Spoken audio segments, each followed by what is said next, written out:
Lydia Pinkham's tablets bring you your friend and everyone's friend, Mr. Good. Softly the voice of an angel, breathing our lesson unheard. Hope with a gentle persuasion, whispers her comforting word. Forsake the foolish and live, and go on the way of understanding. For wisdom is the principal thing. Therefore get wisdom, and with thy getting, get understanding. Mr. Good speaking. Lydia Pinkham's tablets bring you Mr. Good, your friend and your neighbor's friend. Today, as Mr. Good visits and talks with others much like you or someone you know, endeavoring to bring them words of advice and comfort, perhaps he will help clear a thought in your mind and may help you answer some problem. Come along and we'll see. Making my heart in its sorrow rejoice. And here is Mr. Good. Hello, friends. And right this moment, I'd like to say a few words to the ladies listening. I have an important message today for girls and women. It's about a very remarkable woman, Lydia Pinkham. Yes, Lydia Pinkham was a deeply religious and conscientious woman, a woman of fine reputation in her community. She was the founder of the world-famous Lydia Pinkham Medicine Company, which makes those grand Lydia Pinkham's tablets. And ladies, let me tell you, Lydia Pinkham's tablets are one of the most effective ways to help relieve headache, backache, and weak, tired, nervous feelings of certain particular days when due to this functional cause. There are no harmful opiates in Lydia Pinkham's tablets. Here's a product that helps nature. Taken regularly, Lydia Pinkham's tablets help build up resistance against such annoying symptoms. These effective little tablets also have what doctors call a mild stomachic tonic effect. Follow label directions and remember, Lydia Pinkham's tablets are made especially for women. Well, I got a letter from Mary Crowell yesterday, and she said she was coming over to see me. She wrote that her husband Lem didn't love her anymore because of a fur coat. Well, there's no telling what that might mean, but knowing Lem Crowell and knowing Mary, I got a pretty good idea. Yes, sir, I surely have.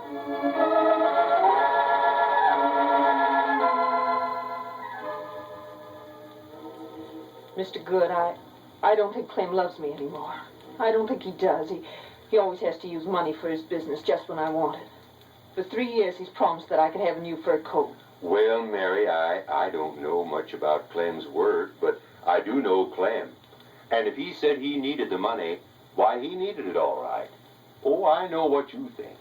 You think Clem's just giving you another excuse so he won't have to buy a fur coat for you this year. You think he's got the idea that his business is more important than you, and you don't like it. Always his business has to come first, and you second. Well, that's nothing new, Mary. That's happened to a lot of wives before you, and I expect it'll happen to a lot after you. But I'd love to have a new fur coat so much, Mr. Good. I'd look so pretty in one. Why, of course you would. And you want to look nice. It's only right you should. But beauty is a hard-bought thing, Mary. And you pay for it in waiting and wisdom. Every woman under the sun wants a pretty home, and she wants pretty clothes. You remember Selma Richards. Well, she wanted them too. Only Selma was never content. They were just like every other couple on the street. Their home was just like every other home, and Selma didn't like having just what everyone else had. She didn't like it one bit. Mr. Good, if I could have half the things my neighbor have, I'd be so thankful. Well, it's like I said, Mary. Selma didn't bother about where the money came from. The first time she told her husband Al she wanted a bigger house, he didn't say much. He just dug into his pockets a little deeper and bought a bigger house on a smaller street. But that wasn't all. No. Selma had to have the big things that go into big houses. Rich hangings on the walls, new china, new silver. And all the time, Al kept digging down into his funds deeper and deeper until there was only one place Al knew he could lay his hands on some added income. His tenement flats along the river, the poorest part of the town. They needed repairs, but Al took the money that he'd set aside to fix them up with and spent it on what Selma wanted. She didn't like to talk about things like slums. She wanted only pretty things in her life. Why bother with all that trash? That's how Selma figured it, Mary. And that's how it went on for years and years. Selma always asking more and more, and Al always taking from his tenants to give to his wife, until one day, Selma had just come in from a party. It was cold outside. You know, the cold that gets inside your bones, seems like. But inside the house it was warm, and Selma's bedroom was snug and comfortable. She stood there by the window for a minute, looking out on the ice outside, warm as toast herself. And then, suddenly across the dark, there was a red patch crawling across the sky. Selma shivered. Fire. Fire. But not her house. No, it was down by the... Then she stopped. The whole night was alive with screaming sounds and crawling fire. Her face went white. The tenements down by the river, they were burning. And Al, her husband Al, was down there somewhere.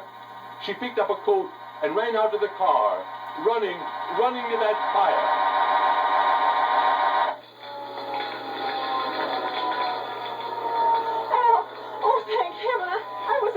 Go back home, Selma.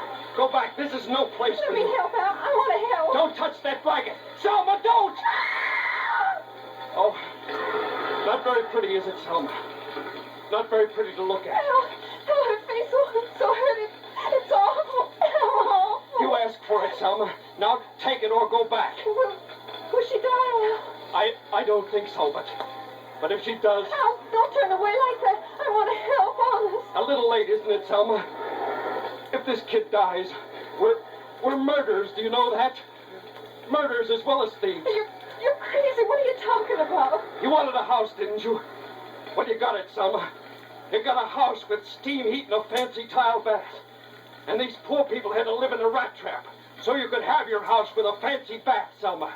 They had to shiver and stuff rags in the holes. And now this, because I didn't take care of their homes, keep them repaired. And they didn't have to live like that, Selma. They didn't have to get burned out of their holes if it wasn't for me. If I hadn't made you. Not pretty words, are they, Selma? Not pretty when a man and his wife face each other and see how ugly the truth is. Al, I didn't know, I swear. I didn't know how bad these places were. Al, don't hate me. We'll sell all we have and fix these houses the way they should be. We'll make them. It's a little late for that, isn't it, Selma? No. I think we better pray that none of these poor people really suffer. And I'll pray with you, because it's my fault, too. More so, I guess. Al, why did you let me? I love you. Maybe too much, Selma. But now that I understand, Al... It's all right, honey. It's our mistake. And we'll bear it. Bear it. We'll bear it. Yes, we will. Yes, Selma. We will. Forgive us our trespasses. Forgive us our trespasses. As we forgive those who trespass against us. And lead us not into temptation. For thou art the power.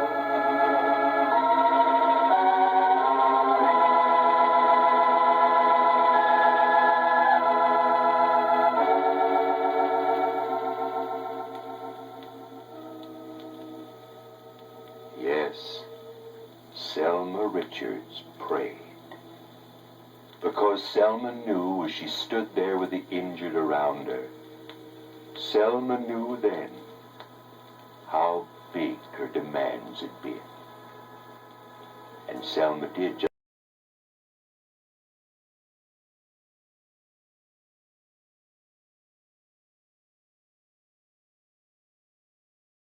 with lawns and gardens, houses the tenants could be proud to call home.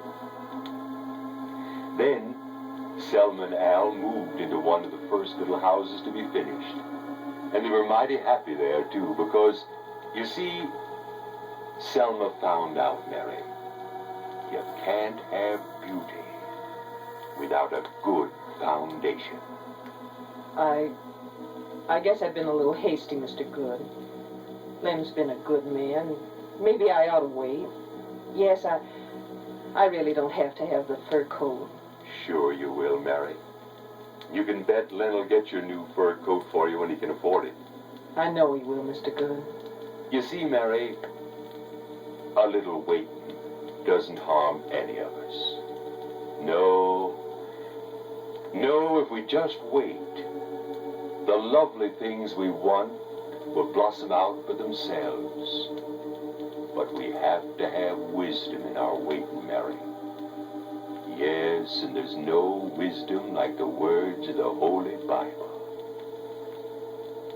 Every woman buildeth her house, but the foolish plucketh it down with her hands. For wisdom hath builded her own house. She hath hewn out her 7 pillars.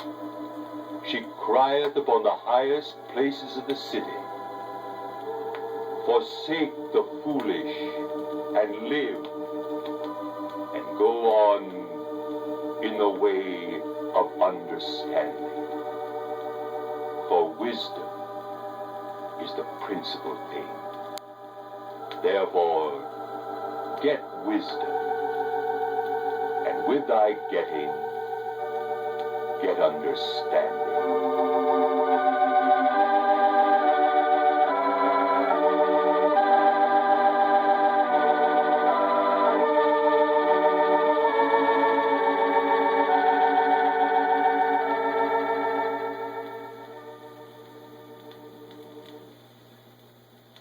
God moves in a mysterious way, His wonders to perform.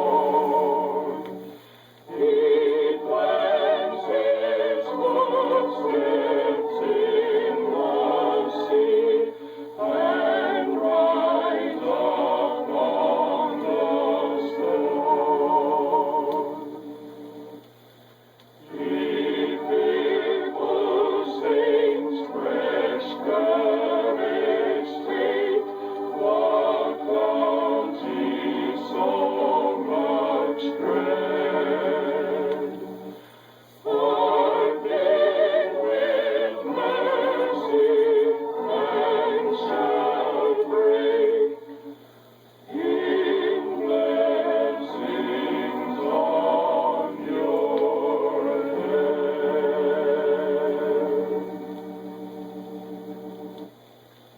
Ladies, here's some information for women between the ages of 38 and 52.